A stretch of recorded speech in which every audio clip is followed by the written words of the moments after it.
Olá, pessoal. Vamos começar a aula de biópsia do sistema estomatognático. Essa é uma aula que ela é dada dentro da disciplina de diagnóstico oral pré-clínico do curso de odontologia da UNEF, tá? É uma aula que apresenta fotos, imagens e casos clínicos de pacientes atendidos por mim, por colegas, por sendo que todos os casos demonstrados aqui ou são da internet, retirada de websites, ou são, e assim sendo, tem seus direitos reservados, ou são casos clínicos conduzidos por mim e que têm autorização dos pacientes para utilização de imagens, né, com finalidade educacional ou científica, tá bom?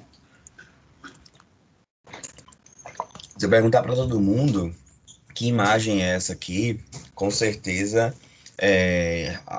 a maior parte, ou quase todo mundo, vai informar que essa aqui é a Branca de Neve, né? Cinderela, perdão, é a Cinderela. E aqueles que não sabem, né, que é a Cinderela, todos saberão que isso aqui é uma princesa de um desenho animado, ou de uma história em quadrinho, ou de uma história infantil, né? Por quê? Porque ela tem características que denotam, que conotam, né, de uma princesa. Traços angelicais, rosto fino, lábios rosa, da cor rosa, cintura fina, vestido rodado, olhar angelical, doce, né? Tiara na cabeça, cabelos arrumados. Então, todo mundo sabe que essa aqui é uma princesa, né? Dentro da história dela. Mas se eu perguntar para você quem é essa aqui, todo mundo vai saber que é, né, Fiona, da história do Shrek. E a Fiona também é uma princesa dentro da história dela. Só que a Fiona não apresenta todas as características aqui que eu mostrei para vocês. Né? Ela não tem cintura fina, ela não tem rosto angelical, ela não tem nariz fino, né? Ela é acima do peso, o vestido não é rodado, ela tem uma cor estranha, né? Mas ela deixa de ser princesa? Não. Mesmo não possuindo as características convencionadas de princesa, ela é uma princesa. E é exatamente essa brincadeira, essa analogia que eu faço com vocês, que é para desconstruir a ideia que vocês têm que toda lesão ela vai ser exatamente igual como ela é descrita nos livros. E não é bem assim. As lesões elas apresentam alterações, diferenciação entre uma diferenças, né, entre uma e outra. E a ideia é que vocês consigam fazer o diagnóstico baseado num todo, baseado em uma avaliação mais ampla e não apenas nos critérios que estão ali bem evidentes, tá?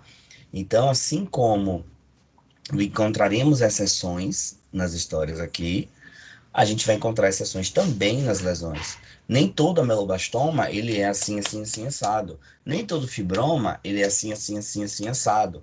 Nem todo cisto periapical, ele tem essa característica, tá?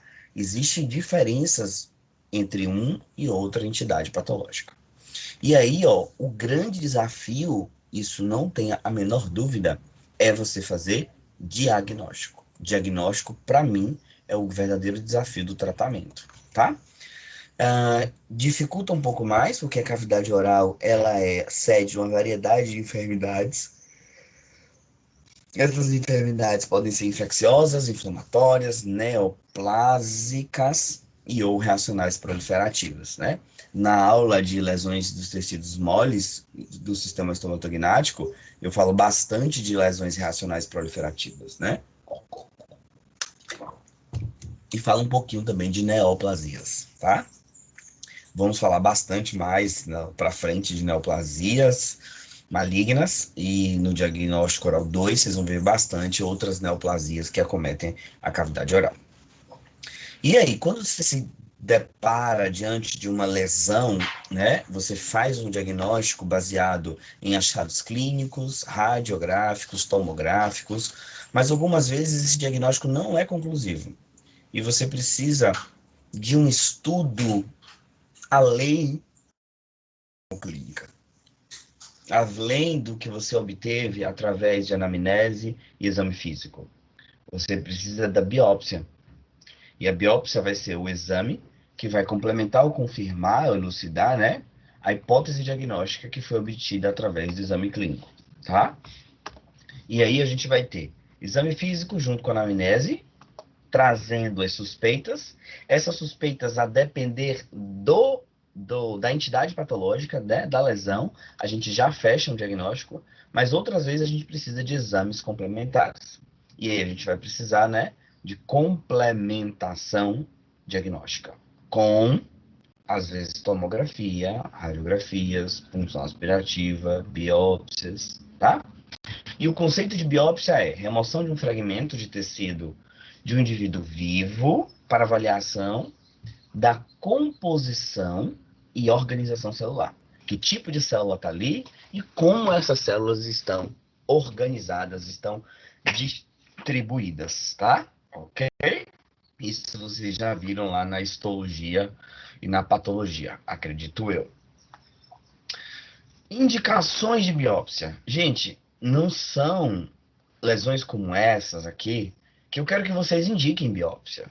Isso aqui, qualquer leigo, ele tem a capacidade, a condição de indicar biópsia para casos como esse. Né? Se você vê uma pessoa dessa na rua, né, até um advogado, um vendedor de pipoca, sabe que precisa fazer uma biópsia aí. Não são lesões como essas que eu quero que vocês indiquem. Eu quero que vocês indiquem biópsia após vocês, né, estarem formados, lesões iniciais, lesões pequenas, lesões que têm altas chances de serem curadas, tá? Pasmem, duas lesões aparentemente pequenas, iniciais, mas duas lesões malignas. E que, se identificadas nessa fase, possibilidade de tratamento altíssima, de cura grande e de exatamente de vida normal muito grande. Então, a gente precisa fazer diagnóstico nesta fase aí, ok? Quais são as indicações? Lesão com mais de 14 dias, sem regressão ou sem causa aparente, alterações hiperceratóticas, qualquer tumoração persistente sob tecido normal, lesões que interferem na função. Esse tópico aqui é bem importante, ó. Esse tópico 5. Lesões ósseas não identificadas por achados clínicos. Não identificadas por achados clínicos. Toda lesão óssea eu preciso biopsiar, professor? Não. As lesões que você tem um diagnóstico, mesmo sem fazer biópsia, por exemplo, lesão periapical, decorrente de infecção pulpar, cárie, destruiu o esmalte, dentina, chegou em polpa, necrose pulpar, exudação, processo inflamatório periapical, cisto periapical depois de algum tempo. Você vê que tem radiografia comprovando comprometimento da polpa desse dente, histórico de dor local, edema. Então você já tem um pré-diagnóstico de que aquilo ali é um cisto periapical. Eu preciso retirar essa lesão e mandar para o laboratório? Não, não tem necessidade, porque os achados clínicos eles já trouxeram um diagnóstico para você. Porém, quando você não consegue identificar que lesão é aquela, aí sim você precisa fazer biópsia, tá bom? E lesões com características de malignidade, nós indicaremos as biópsias. E aí eu vou pegar vocês, né? O que é lesão com característica de malignidade? Tenho certeza absoluta, como 1 e 2 são 3, que a Alessandra ensinou para vocês quais são as lesões com característica de malignidade. Que lesões são essas? Vamos lá, quem lembra? Quem lembra? Alguém lembra? Alguém lembra? Será que alguém lembra? Características de malignidade. Lesões vermelhas, ou seja, eritroplasia, ulcerações. Qualquer ulceração? Não. Úlcera que você não sabe qual é a causa e úlcera que tem mais de 14 dias. Como assim, professor, não sei o que é a causa? Não tem um dente, não tem uma prótese que está ali traumatizando, não foi por causa de uma mordida, não foi porque teve um trauma local. Você não sabe o motivo. E ali tem uma úlcera, tem uma afta. Mais de 14 dias. Todas as aftas naturais, né, associadas a síndromes ou não, elas se curam com 14 dias. Passou disso, úlcera, afta, 14 dias, biopsiar. Lesão com crescimento rápido e sem agente causal. Lesão que sangra a mínima manipulação. Lesões com bordos endurecidos, limites imprecisos, aderidos ao tecido circunjacente, né? E algum tipo de linfonodo infartado e comprometido próximo a esta lesão, certo? Então, essas são mais ou menos as indicações para biopsiarmos as lesões malignas, ok? Vamos lá. Os tipos de biópsias. As biópsias, elas podem ser realizadas através da técnica de citologia, biópsia por aspiração, biópsia incisional e excisional. A citologia oral é um tipo de biópsia que é pouco realizada, né? Pela odontologia. Por quê? A citologia você vai fazer um esfregaço, vai remover camada superficial de células, células que já estão desgarradas, células que já perderam sua composição, sua morfologia, e células que não trarão informações, às vezes, é, fiéis de que tipo celular é aquilo ali e qual é a organização daquele tecido, porque são células mais superficiais. Eu preciso saber todos os estratos de célula que tem ali e como elas estão organizadas. Então, nós não realizamos muito. Ele é mais utilizado para estudos populacionais em grande escala, que você precisa fazer coleta de células de mucosa de uma população que está enfrentando algum tipo de doença, enfrentando algum tipo de alteração superficial. Então, a gente não usa muito. Já a biópsia por aspiração, nós realizamos. Só que tem dois tipos de aspiração, a gente vai mostrar para vocês, as incisionais e as excisionais. Bom, incisional significa retirada de uma parte do todo, e excisional ou excisional, remoção de toda a lesão, ok? A punção aspirativa. A punção aspirativa, dentro da medicina, ela é muito utilizada para você remover fragmento de lesão que esta lesão se encontra em planos profundos. Imagina você fazer uma punção de fígado, ou desculpa, uma biópsia de fígado. Você vai abrir a barriga, encontrar o fígado, tirar um fragmento e remover. Uma biópsia de mama, você vai abrir a mama, tirar um fragmento e fazer estudo histológico? Não. Com uma agulha longa, você vai fazer uma perfuração. Essa agulha na ponta, ela consegue remover um fragmento de tecido ali. Isso é muito empregado pela medicina, porém pela odontologia não. Por quê? Os nossos tumores, as nossas lesões da cavidade oral e maxilofacial, elas são superficiais.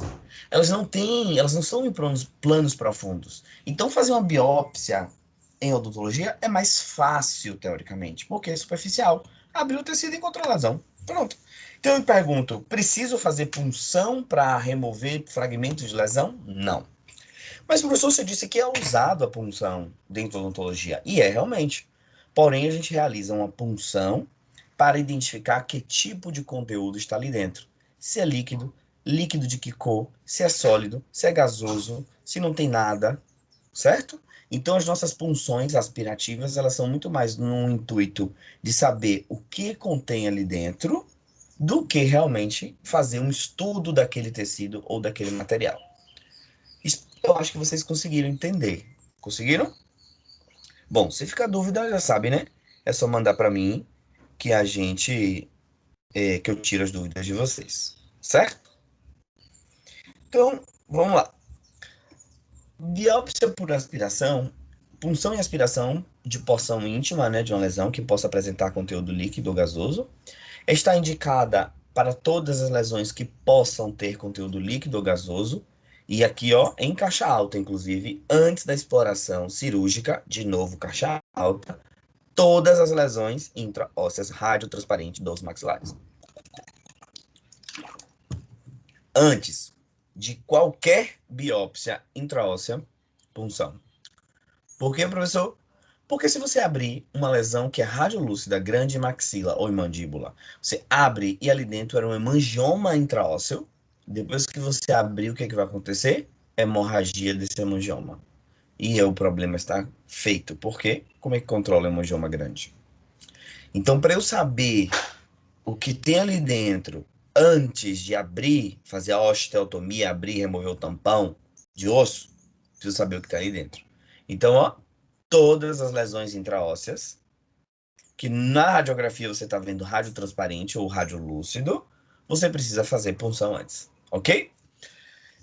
Dentro das possibilidades de diagnóstico, ela apresenta duas finalidades principais: caracterizar parte da composição de uma alteração de volume identificada e analisar laboratorialmente o conteúdo presente em uma lesão pelo patologista.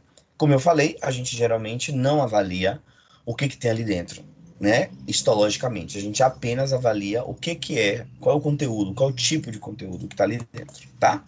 Uma diversidade de possibilidades a gente pode encontrar, certo? Nessas punções. Vejam aqui nessas imagens, cada seringa dessa tem uma cor de líquido retirado, né? E a gente vai fazer diagnósticos, possíveis diagnósticos. Nesse primeiro, transparente, translúcido, semelhante à saliva, tá certo? No segundo, a gente já vê um transparente mais acastanhado, provavelmente uma saliva mais acumulada há mais tempo, mais antiga, né? Provavelmente a saliva, mas é uma saliva que está armazenada ali há bastante tempo. No terceiro, você vê uma cor parecendo urina, né? O amarelo, palha, citrino, típico de cistos. O acastanhado, alaranjado, né? Pode-se pensar em lesões com conteúdo inflamatório, parece exudato, né? Onde tem aí tem resíduos celulares presentes. E no último, sangue, provavelmente proveniente, né, de uma lesão de origem vascular. Então, quando vocês não encontrarem líquido, puxou o êmbolo, puxou e está sentindo uma força puxando o contrário. Provavelmente você está tentando puxar um conteúdo sólido. Presença de gás é quando você puxa o êmbolo da seringa e vem vazio. Cavidade óssea traumática. Gás. Presença de líquido citrino, cor de palha, cisto. Secreção purulenta, aquela leite condensado, né? A coisa mais meio cremosa, amarela, lesão infecciosa. Presença de sangue, lesão de origem vascular, e presença de líquido sanguinolento, as doenças e as lesões inflamatórias, né? Como cisto ósseo, aritmático, lesão central de células gigantes. Ok? Então a gente já consegue fazer uma condução de possível diagnóstico quando a gente faz uma biópsia aspirativa, ou uma punção aspirativa. Beleza? Indo para a segunda parte importante da aula, de biópsias incisionais, a biópsia incisional é exatamente isso aí que vocês estão vendo, ó. Foca aí nessa imagem. Olha bem essa imagem. Olhou? Pronto. Viu que eu tirei uma fatia do bolo e peguei várias camadas diferentes? Veja que eu peguei camada superficial, onde eu tenho alteração de cor, vermelho cor de morango, preto cor de chocolate, né? E eu tenho alteração de textura, liso, rugoso, aumentado, diminuído, alteração de volume, né? Brilhante, não brilhante. Veja que eu pego as camadas profundas, todas as camadas até o final do tecido. É exatamente essa a ideia que eu quero que vocês tenham quando vocês forem fazer uma biópsia incisional. É a remoção de um fragmento tecidual representativo da lesão e do tecido adjacente. Eu não vou tirar somente lesão patológica. Eu vou tirar também os tecidos normais e não patológicos, tá bom?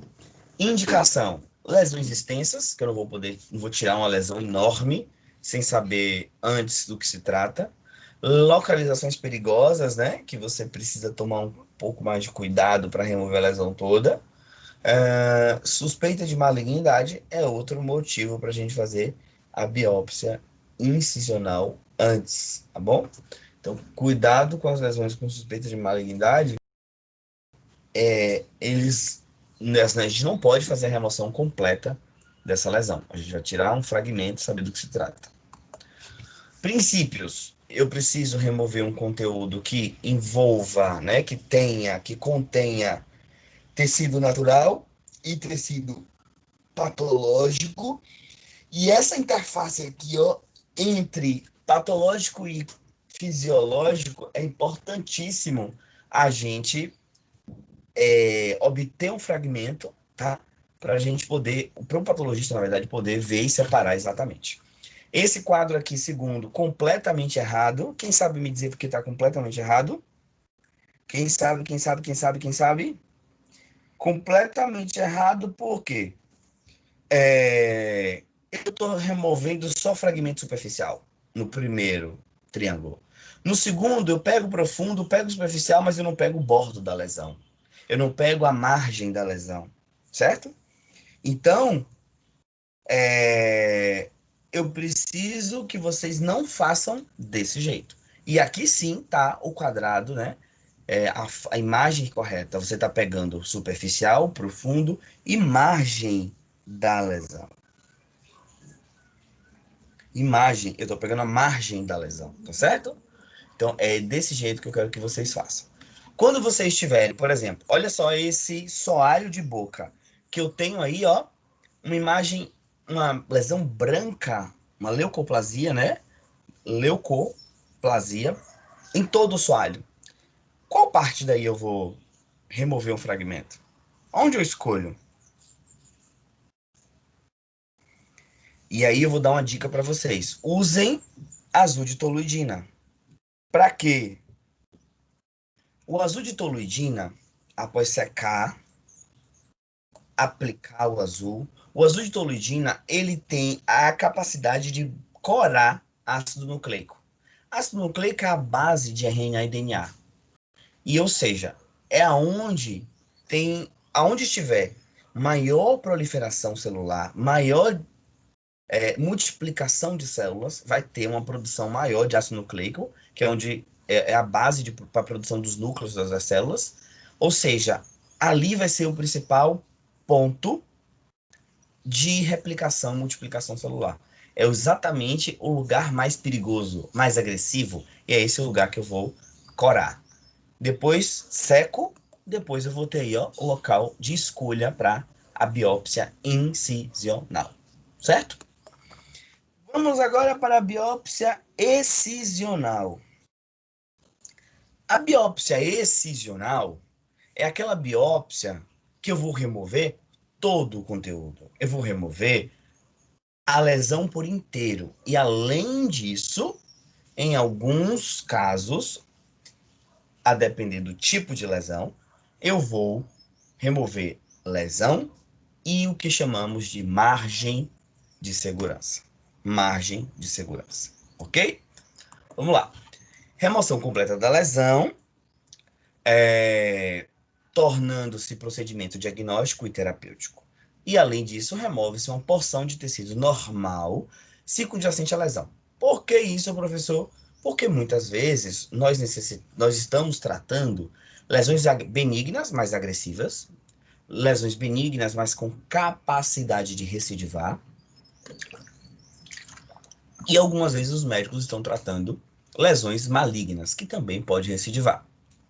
Por esse motivo, a gente precisa remover a lesão e remover o bordo da lesão. Como a gente não tem olho de microscópio, não sabe até onde ali é célula normal, até onde é célula patológica, a gente remove o fragmento todo da lesão, quer dizer, não o fragmento, remove o todo da lesão e ainda remove um fragmento ao redor, que é chamado de margem de segurança. Indicações das biópsias excisionais: lesões pequenas, ausência de aspecto de malignidade e lesões pigmentadas ou vascularizadas, ou vasculares. Essas são as indicações de remoção completa de lesões. Tá bom? Vamos lá. Princípios. Toda mucosa pode ser submetida a uma biópsia. A técnica vai diferir de acordo com a anatomia do local, tamanho e tipo da lesão. Eu digo para, assim, com muita tranquilidade, que qualquer dentista que tenha uma formação boa, né, em cirurgia e que tenha feito algumas biópsias durante a graduação, ele consegue fazer biópsia incisional tranquilamente, certo? Sem nenhum tipo de problema. Porém, se o colega necessitar fazer biópsias excisionais, aí a gente vai ter que ter um pouco mais de experiência em biópsia excisional. Por quê? Porque seria interessante você avaliar, é importante, é imprescindível você avaliar vários outros critérios, como, por exemplo, aonde está presente, se tem envolvimento ósseo, qual é o vaso que nutre, quais os nervos passam ali próximo, que tipo de lesão é esse. Então, para as biópsias excisionais, precisa de um pouco mais de experiência, tá bom? Deve-se evitar infiltração anestésica. Boa estabilidade dos tecidos é fundamental para a gente fazer. Eu bato tanto isso na cabeça de vocês, ó. Gente, precisa estabilizar bem o tecido, estabilizar bem o tecido, estabilizar bem o tecido. Por que eu falo muito isso? Porque bisturi que passa em tecido frouxo, folgado, não estabilizado, ele não corta bem, ele não faz incisão. Evitar aspiradores de alta potência, evitar eletrocautério, evitar pinçamentos, né? Múltiplos pinçamentos traumáticos. Eletrocautério é bisturi elétrico, porque vai queimar a lesão, tá? E isso aqui bem importante: armazenar a lesão em recipiente fechado, com formol a 10%, uma média de 10 a 20 vezes o volume da peça que você está removendo, tá? A peça tem que ficar sempre submersa em formol. Para ficar didático, eu dividi essa parte da aula de biópsia excisional em duas partes. Biópsia em lesões de tecido mole e lesões de tecido ósseo. Lesões de tecido mole, eu dividi em mais duas, porque a gente precisa saber fazer a técnica quando a lesão ela envolve as camadas superficiais. E a gente vai fazer um outro tipo de abordagem quando as lesões elas são submucosas, elas não são superficiais. E difere completamente quando as lesões são em tecido ósseo, tá bom? Então a parte de biópsia excisional a gente vai ver de três formas, tá? Vamos lá para as biópsias que envolvem tecido mole superficial. Quando a superfície local ela está comprometida pela lesão. A lesão faz parte da porção superficial. Vamos fazer uma incisão. A incisão geralmente que a gente escolhe é em semilua, né? Ou uma elipse, tá bom? E a gente vai fazer 2 a 3 milímetros distante do bordo da lesão, justamente para a gente poder pegar um pouquinho de margem de segurança. Esses 2, 3 milímetros, isso é para lesões benignas sem capacidade de recidiva, sem potencial de recidiva. Para aquelas lesões que são mais agressivas e que têm capacidade de recidiva, a gente aumenta isso aqui para 1 centímetro. E já as lesões malignas, feitas biópsias por médicos, eles botam entre 2 e 2,5 centímetros. Veja que quanto mais agressiva a lesão, maior vai ser a margem de segurança. Bom? E aqui, ó, um exemplo para vocês verem.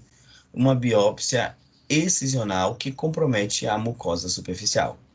Na língua, né? Aqui já anestesiado, a lesão, você vê que ela compromete toda a mucosa superficial. E aí passou-se um fio de sutura no meio da lesão para poder a gente manipular.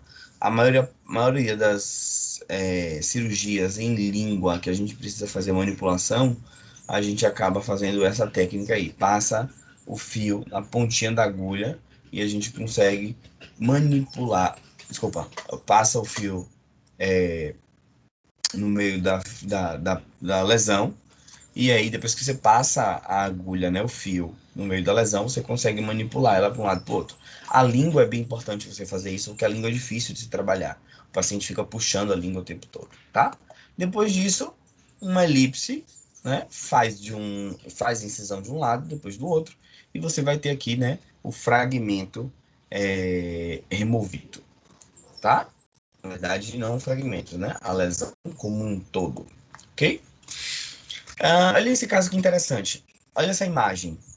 Todo mundo diz que isso aqui. Ah, professor, já assisti sua aula. Isso aí é um fibroma. Coloração normal, tamanho normal, bordo bem delimitado, fibroma. Quando eu vi essa peça, essa lesão, eu realmente também pensei que era um fibroma, né? E, bom, mas como nós temos, né, a orientação e a formação de que todo tecido que eu não sei qual é o diagnóstico conclusivo dele, eu preciso biopsiar.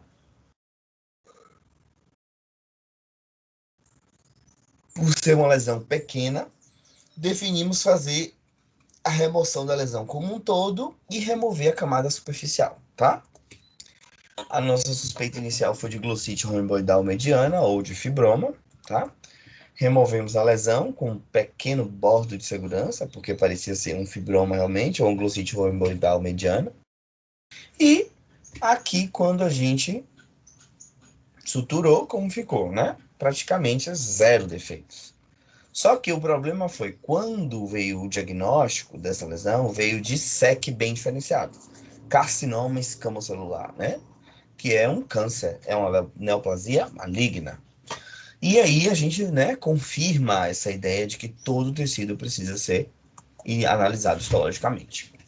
Saindo, né, desses exemplos que eu mostrei para vocês de biópsia incisional em que a gente remove a camada superficial, vejam esse casinho eu mostrei para vocês na aula de lesões do sistema estomatognático, né? Que a lesão ela está abaixo da mucosa e a mucosa está completamente íntegra. E se eu for tirar a lesão com mucosa, eu vou fazer um grande defeito. Então a gente fez uma incisão na mucosa, abriu apenas a mucosa, divulsionou a mucosa, separou a lesão e retirou, certo? Ou seja, aqui a gente preservou toda a camada superficial. A gente foi num tecido submucoso, diferentemente dessa outra lesão que a gente fez a remoção, inclusive, da mucosa oral. Já aqui não, que a gente não removeu a mucosa oral, que a gente preservou a mucosa oral. Acho que ficou claro para vocês essa ideia de que nós temos duas possibilidades de formas de fazer biópsia. Show, show de bola. E aí vamos para a biópsia excisional em tecido ósseo, tá? Alguns lembretes, né? Avisos eu vou dar aqui para vocês. Que essas lesões em tecido ósseo, a gente precisa ter um pouco mais de critério na hora, né, da eleição de que técnica usar e da técnica a se fazer a biópsia. Então, a gente precisa fazer um exame físico mais criterioso, tá?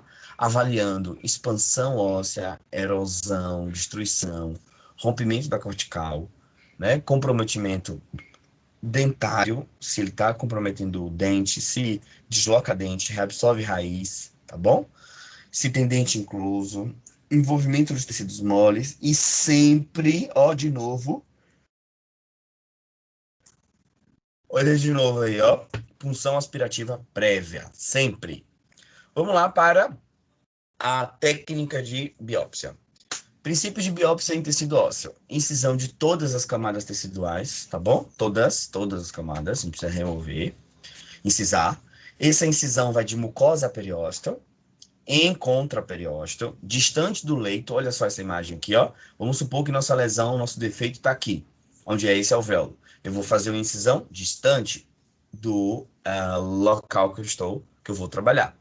Descolamento subperiosteal distante, lembrando sempre dos conceitos de relaxante, de incisão, para manter a vascularização dos tecidos.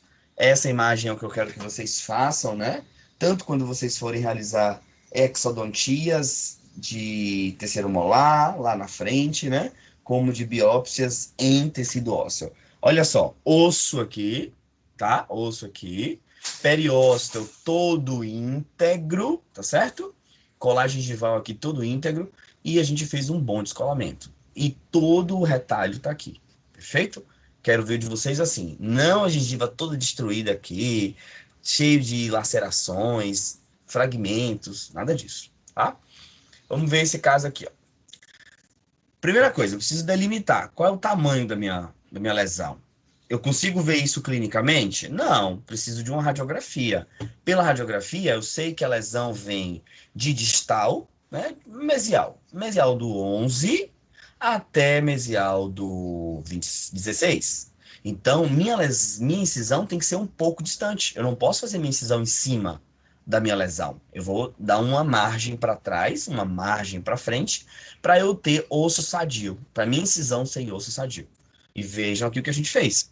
Ó, a gente pegou, puxou um relaxante daqui para trás, e aqui a gente pegou um relaxante do segundo molar para trás, um pouco distante, tá? Depois que eu acessei, incisei, né, que eu incisei, que eu descolei, e aí a gente vai ter visualização do leito cirúrgico. As incisões, gente, elas podem ser mais variadas, das mais variadas possíveis. Eu posso fazer semilunar, eu posso fazer duas relaxantes, como vocês estão vendo aí, tá? Eu posso fazer abaixo da gengiva inserida, vai depender do local que a gente vai trabalhar. Depois de incisado, descolado, osso exposto, eu vou fazer a ostectomia, que é a remoção óssea.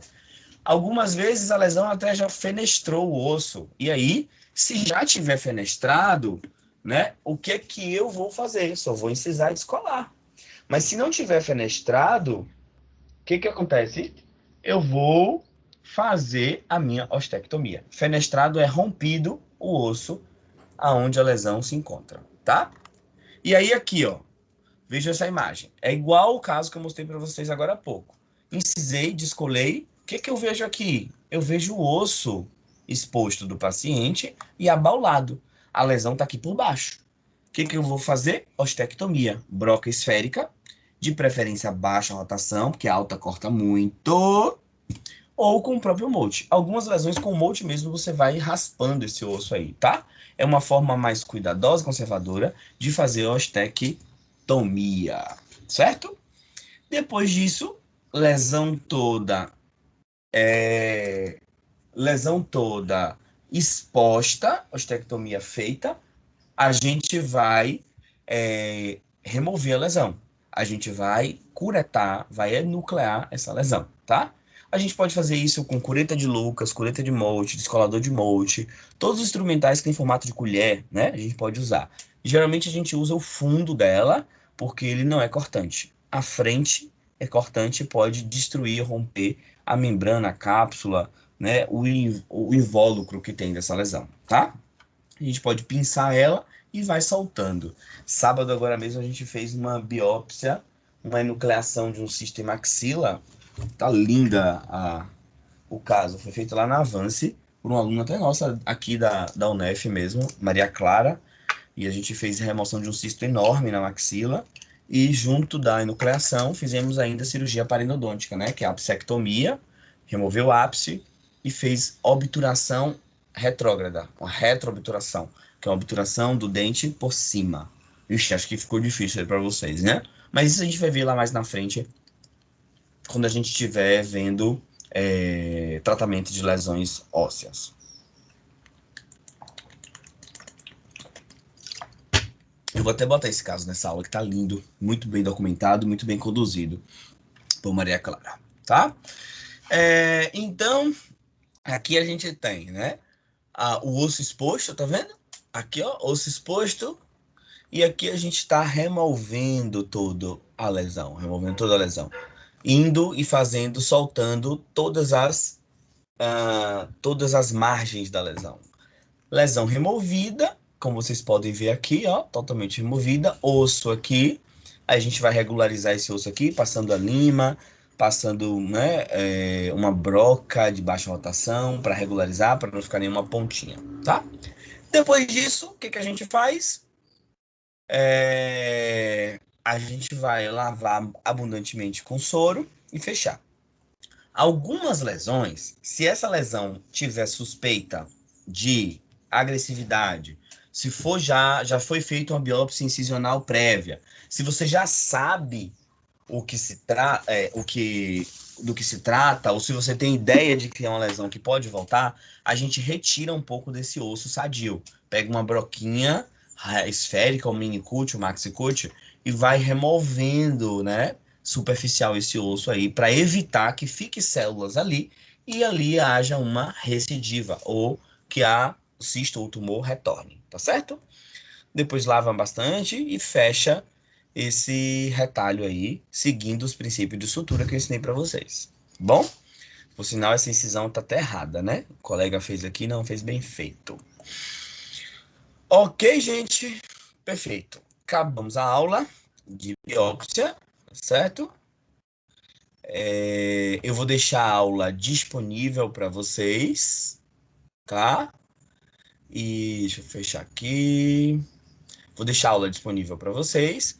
Espero que tenham gostado da aula. A aula é para dar uma ideia, mas nunca esquecendo que é necessário abrir o livro, ver o capítulo de biópsia. Lá vai ter outros pontos de vista, vai ter outros aspectos, vai sedimentar o que eu passei aqui para vocês, tá bom?